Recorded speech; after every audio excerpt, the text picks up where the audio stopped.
In almost all upright pianos, there's what's known as the hammer line. And the hammer line is actually a point where the hammers actually touch the strings.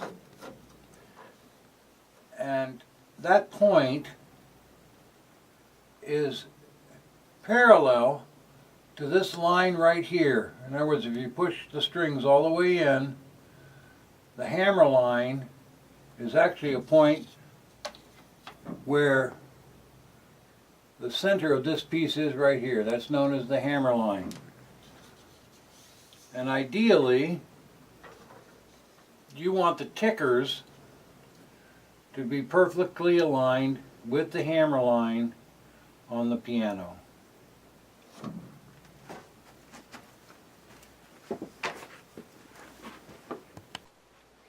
In virtually all upright pianos, there are what are known as breaks in the scale, or action posts. Well, the action posts are always at the break. In other words, the break is the separation, or where there are two different sections of strings. So there's a break right here, and there's a break right here. Of course, this is the end of the scale. But the breaks always occur at the action posts. And with the honky-tonk rail, obviously, you've got this piece that's going to be sticking down in here, and you got another one that's going to be sticking down in here. So the material that's on the rail has to be removed. And so when you first put the rail in, after you get it all aligned up and everything, you need to mark these. You need to mark these points. And what I do is I just take a piece of chalk and I just put a mark right where the action post is.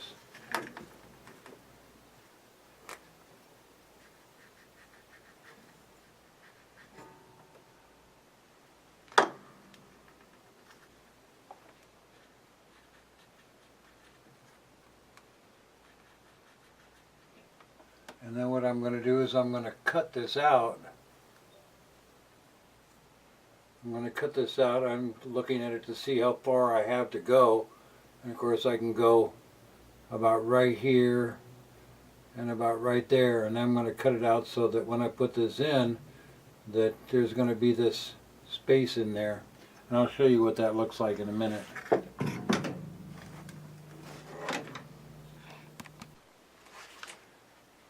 And now the indentations have been cut out, and you can see that when I lower this down here so that it's in line with the hammer line,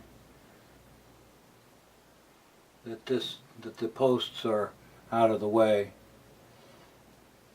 Next thing is going to be positioning the rail so that it's in the correct orientation as far as where it's mounted is concerned.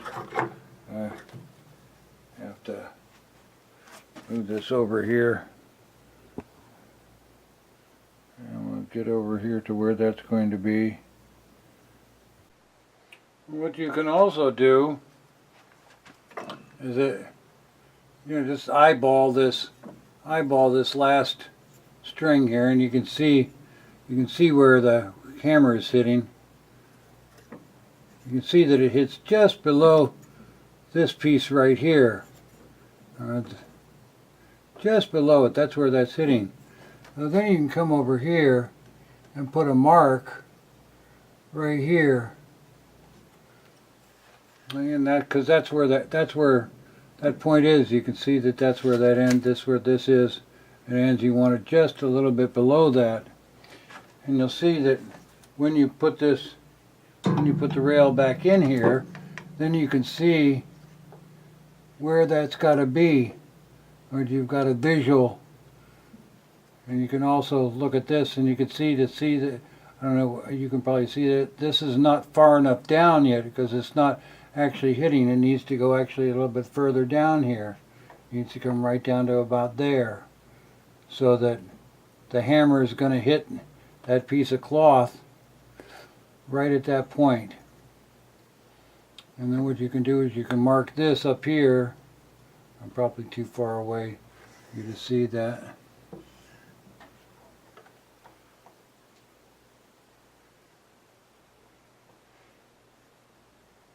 I just want to make sure that you're right at the right spot here so that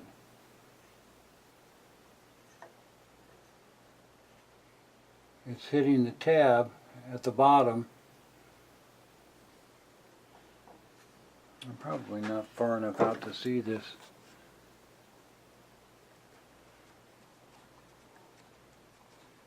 Oh, I probably was far enough out. So you can see where this hits, right there. That's a good location there. And then you want to pull it back.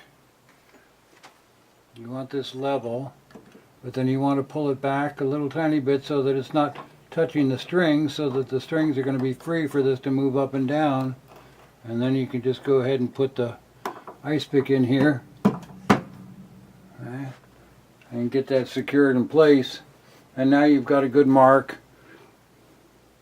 so that you can go ahead and put the screw in to hold it. What I'm going to do for the time being, just to make this easy, is I'm just going to put in a couple of nails, and I'll show you what I'm going to do there.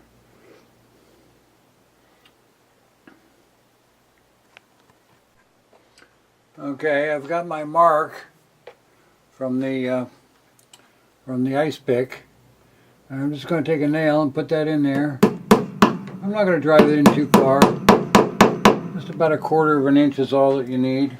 I'm going to take a pair of wire cutters, and I'm just going to cut that off right there. And now I've got a mount.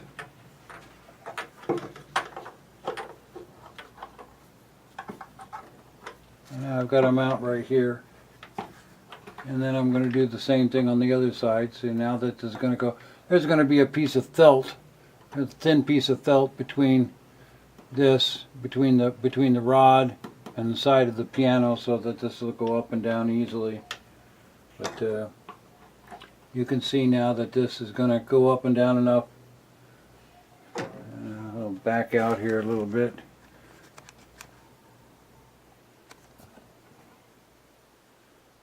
So that you can see that the rail is going to go up and down, so that when it's not in use,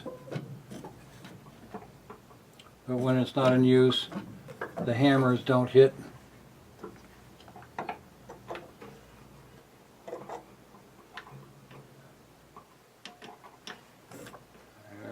I put some tools on the keys. It's keeping the hammers up.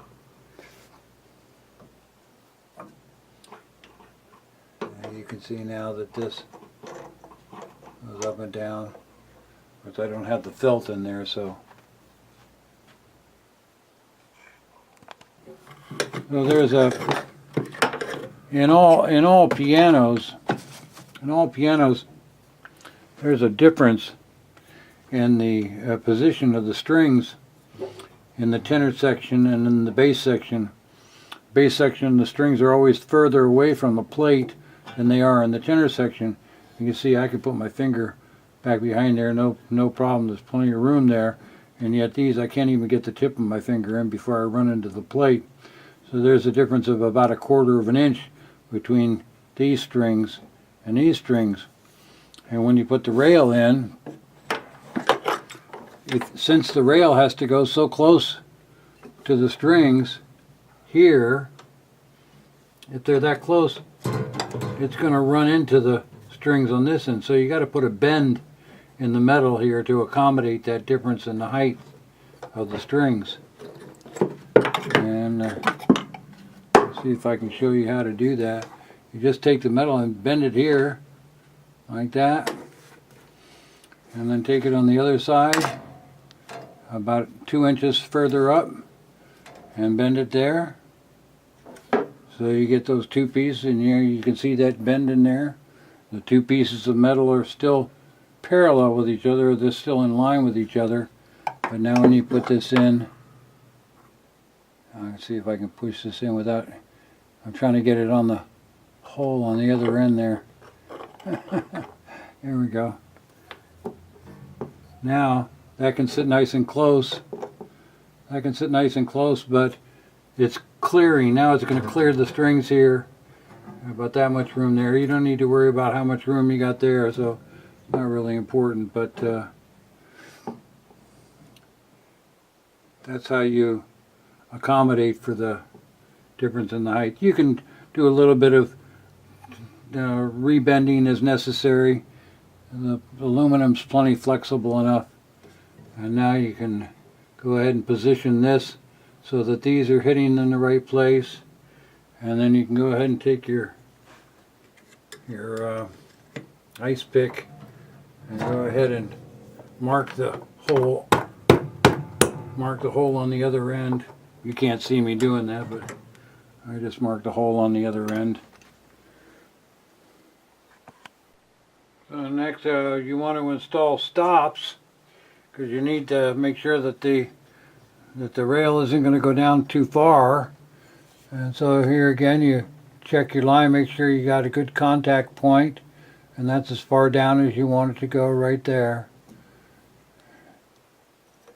You can see how the hammers are hitting the tabs, and then you just want to put a stop there on them. I'm just going to go ahead and put the. And what I'm going to do is I'm just going to put a nail in for the time being. You might want to put a screw in, but I'm just going to put a nail in. Get this out of the way. Well, you're not going to be able to see. I'll probably just take this out of the way temporarily.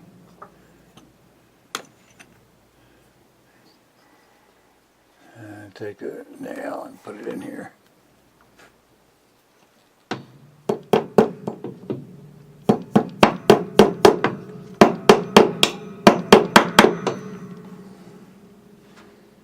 And now we've got to stop.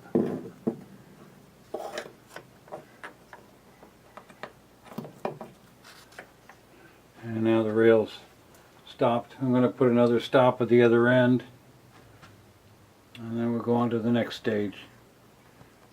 And one of the nice things about using these little nails to do your preliminary mounting before you start putting screws in and stuff like that is that, you know, you try to get everything all lined up correctly, but you know, and as I was trying to do these keys up here, you can see that I'm running into the material, so everything's fine. Well, until I get to right about here. So the material's not far enough down. See, so the tickers aren't going to work correctly. Okay, so what I'm going to do is I'm going to go ahead and take out the nail and relocate it about 1/4 of an inch down from where it is. So now I've relocated the nail about 1/4 of an inch down from where it was, and now you can see I'm hitting there. Next comes the fun part. You see I've got only a little tiny bit of room here, and the rail goes up and down nice and easily, not running into anything. I've already determined that the hammers are going to be hitting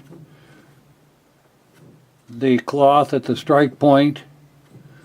And that's very important. I'm going to look down here and see, and I really can't get any closer. I'm about that far away from the rod here is about that far away from the tuning pins down here in the treble section. That's really the only section that you run into a problem. Of course, the tuning pins in this section up here, you know, they're all free and clear. Even when you put the rod up out of the way, the tuning pins aren't in the way, but they are down on the far end down there, and they're almost always going to be a concern. Tuning pins stick out about 3/4 of an inch, so you got to make sure that the rail clears the tuning pins. Okay, And now comes what I consider to be the fun part of the job. So it's how are you going to know where all of these, because you're going to have to put cuts in here for each one of these tabs, but how are you going to know exactly where to cut that tab? Now, previous manufacturers have used carbon paper, and they actually took carbon paper and put carbon paper on the back side of here with a cloth that was, using a cloth that was white on the back side, so that when you strike the string with the hammer, with the carbon paper there, it would leave a mark. It would leave a mark on the cloth, and that would be your guide. I thought, you know, there's got to be an easier way to do that. I thought, well, why not just use a piece of chalk and just go ahead and mark the face, because it's not going to hurt the hammer, okay?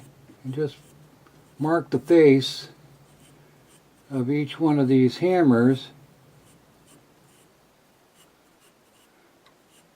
And what I found out was kind of interesting, because it actually showed me something that I didn't anticipate, well, at least not right away, but it was something that was kind of interesting, which you'll get to see here in a moment. I'm trying not to get in the way of the camera.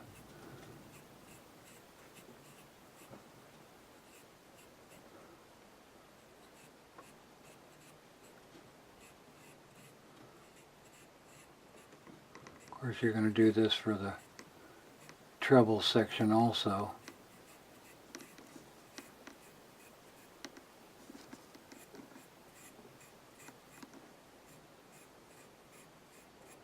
Okay, and once that's all done, you just go ahead and play each one of the notes.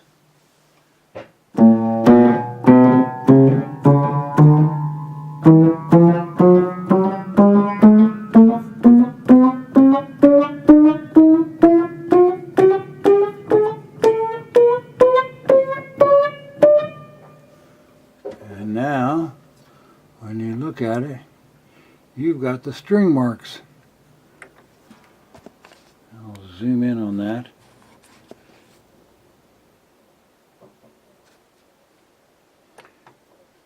You got the string marks. You can see exactly where those strings are. You can count them. I mean, you can see that there are 1, 2 strings there, 1, 2 strings there.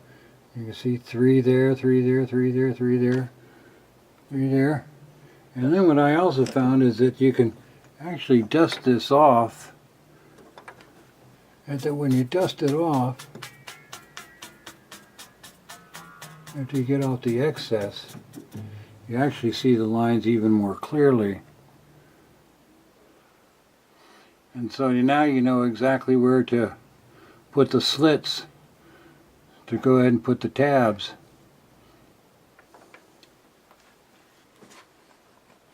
Okay, I just finished marking the treble hammers, and I'm going to go ahead and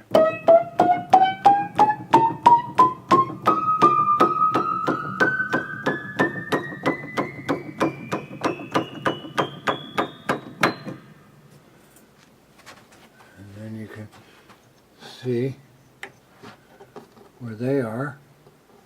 I'll zoom in on that.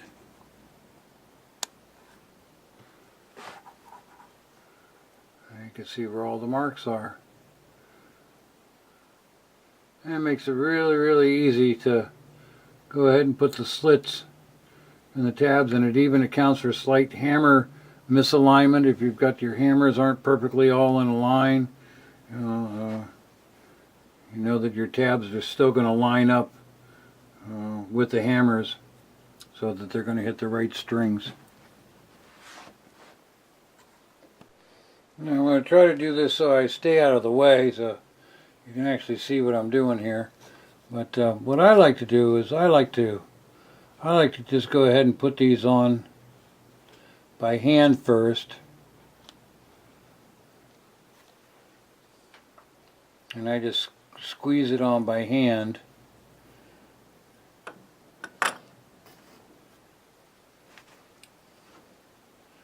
Get a couple of them.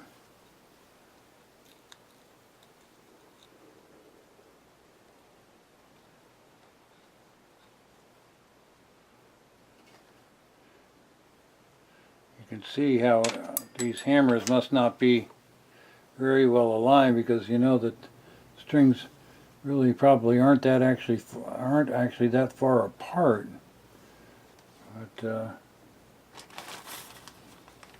so evidently there's a problem with the hammer alignment in this particular piano.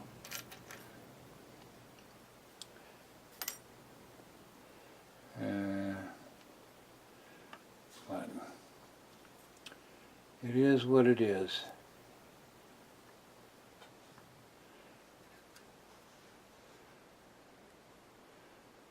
And after I get them in place,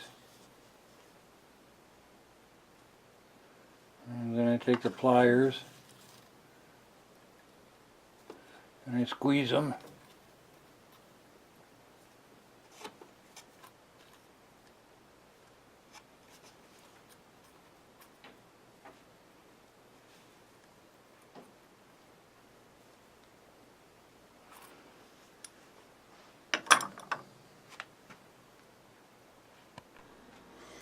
Now, I've already crimped all these in place, but just to show you what I do, I just take a pair of pliers here, this is just a regular old pair of pliers, and then right where the jaw is, right there, I just grab on right where the indentation is there and try to put that in the middle, and then just squeeze it really hard, and that's basically all there is to it.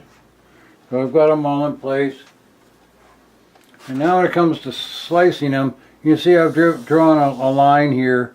This is just for, you know, it's not important. They don't have to be completely uniform, but that's just the way I am. I like to make everything uniform, so I do it that way. Now I'm going to try to stay out of the light here, but what I do is I just pick an imaginary line here that's right in the middle between the two pieces. And then I just cut straight up.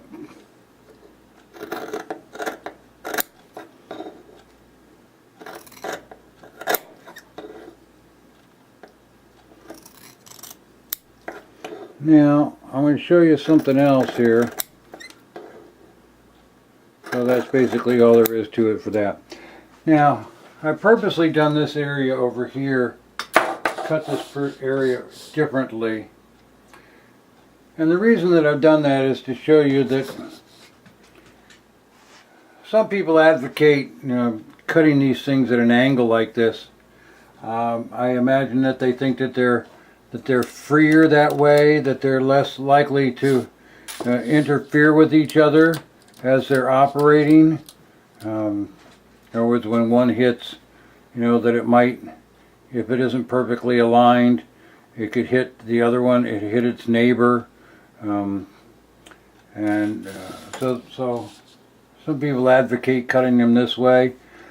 The reason I don't particularly like this methodology of cutting the tabs is because it's been my experience over the years that when they're thin like this, that especially when the piano's played aggressively, what can happen is that if the hammers aren't perfectly aligned, what will happen is that this will turn as it's moving towards the string, and the tab will actually get stuck right between the strings, or it'll get right between the actual strings, or it'll get stuck between the sets of strings.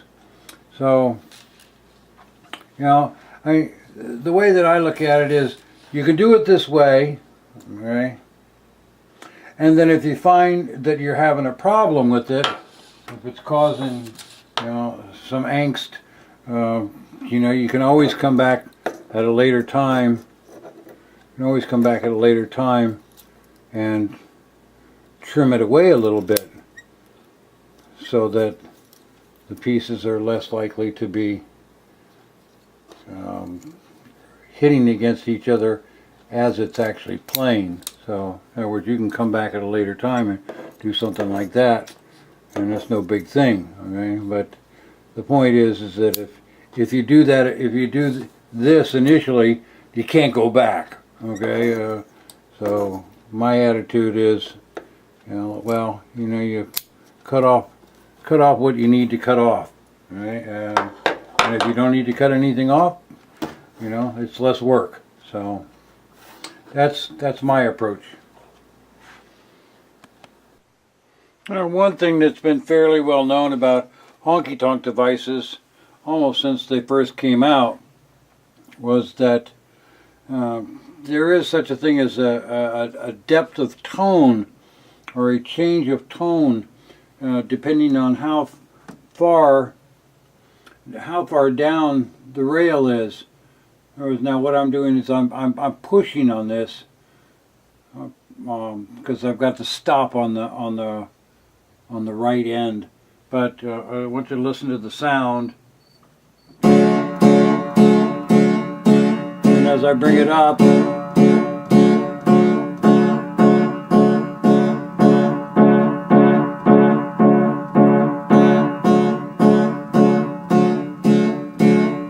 this is where it's sitting normally. So watch this.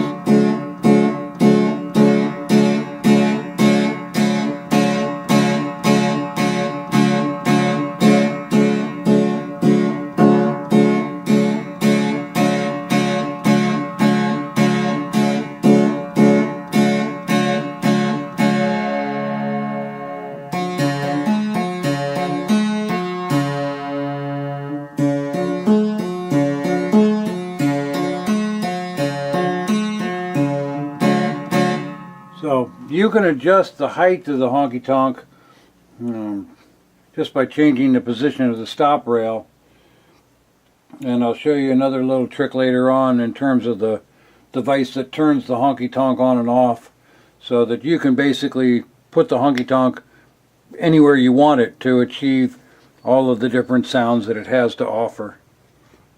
The only problem that you run into, just so you're aware of this, is that because of the fact that the strings are slanted, if it goes down too far, you can imagine that the point at which the ticker is going to hit the string, since this is straight up and down, and since it's aligned with the hammers, as it gets further and further down, it may actually get to a point where it's playing a different string.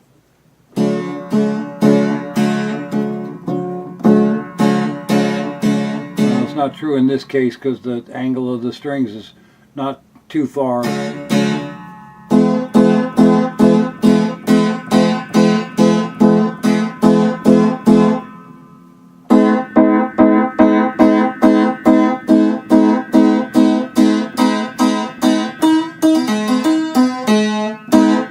So, that's up to you.